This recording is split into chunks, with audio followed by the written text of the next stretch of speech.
when we first came to this world, it was Adam and Eve. Adam wanted to be like the rest of creations, to look for his mate. So God gave him only one power of speech, and the woman, which is actually a great point that I wanted to mention, the woman is the whole idea of the Shekhinah. She's the feminine aspect of God. So God has a masculine and a feminine. His feminine aspect rests on the Jewish people, rests on the synagogue, rests on our house, rests on when we're doing the right thing, especially when it comes to our intimacy. God's presence rests, and it's in that feminine form. So a woman represents, just like a man represents God in his physical, in his masculine form, a woman represents Hashem in her feminine form. So that's a pretty big deal. So we're representing Hashem. Therefore, it makes sense why we have all of these different aspects. Because our Holy of Holies, our womb, that is a place where Hashem decides to give us a child, or you could say the potential of life each month. And then there's the child that grows within. And the sages say that womb with you, it's in your stomach, and it's raising this beautiful child for all that time, and right before it's born, it forgets. It goes like that, and it forgets. And the baby forgets everything. So it's not growing and developing in a man's body, even though at one time we were both whole.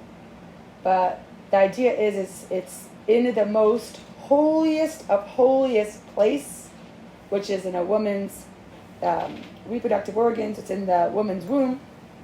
And this is where the child grows. And so when she's giving birth to life, birth to the future generations, and nowadays we say we just need one good man, one good man. It makes a huge difference when you have not a good man. And, a woman has a huge potential. She herself could be an incredible person, but she also has this ability to really raise life. I was listening to this beautiful story today, and I'm just going to share it with you. It just blew my mind away. And I'm going to tell you, the mother of this person schleps a lot of nachas.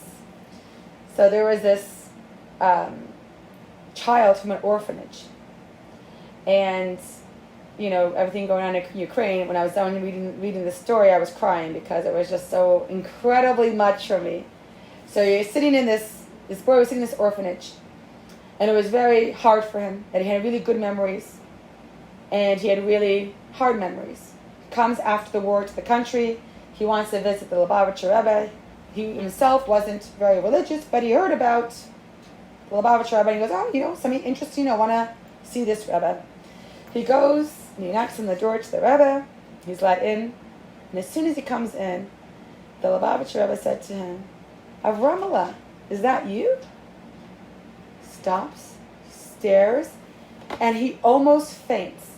In front of him is this mister, he called him, this monsieur, this mister, I pronounced it wrong, this French mister that would come to the orphanage every single day, giving a huge bag of bread to the orphanage kids. And every child that wouldn't eat, he would put them on his lap. He would feed them to make sure that they shouldn't go hungry, because some kids want to give up at that time. They wanted to give up with food. They were starving. They didn't want to do it. And he would sit them on the lap, feed them some food, and only then, after each child, he would say their name, and knew each of their names, then he would leave. This is what I guess he was doing, when the rest of us weren't even alive then, but maybe our grandparents were, and he was sitting there in this country, known as the mister, that would come in and feed every child. And so this little Avramala was the child, the orphan, that was fed by the Rebbe. And so for him, he's not just the Lubavitcher Rebbe, he's someone who came every day to his orphanage and fed him. And so for me, that was like a huge deal. And I say, when I was telling this story to someone today, because we were learning together, and she was saying the mother must have schlepped so much nachas. To know, whether you know or not, to see your child be such a person of such a giving soul, not just physically but also spiritually, and helping them every which way, that's something very special. So people, because nowadays I feel like it's almost the idea that children are a burden.